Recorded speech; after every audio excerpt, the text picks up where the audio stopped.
Good morning বন্ধুরা, আমি Sony kitchen থেকে বলছি। বড়দেরকে প্রণাম জানাই, ছোটদেরকে আদর জানাই। সকালে 5:30 হয়ে গেছে। আমি উঠে গেছি। উঠে আমি চা করে খেয়ে নিয়েছি।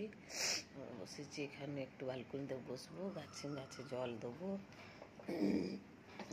একটু রাত্রিরে আমরা গতকালকে রাত্রিরে আমি গেছিলাম। একজনের কী ছিল, 1 বছর হয়ে যায় না যে মারা যায়, ওই 1 বছর ছিল। ওখানে অল্প কিছু খেয়ে এসেছিল।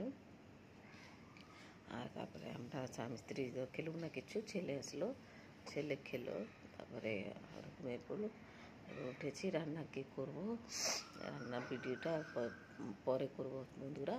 আপনার এই ভিডিওটা সবসময় সকালে একটু করি। এই ব্লগটা আপনি পুরো দেখবেন, ভালো লাগলে লাইক দিবেন, শেয়ার করবেন, সাবস্ক্রাইব করবেন। আপনার সবাই ভালোতে থাকুন, দুলগান থাকুন, পূজা এনজয় করুন, দুর্গা পূজা এনজয় করুন, ভালোতে থাকুন, হ্যাঁ, সুস্থ থাকুন। টাটা।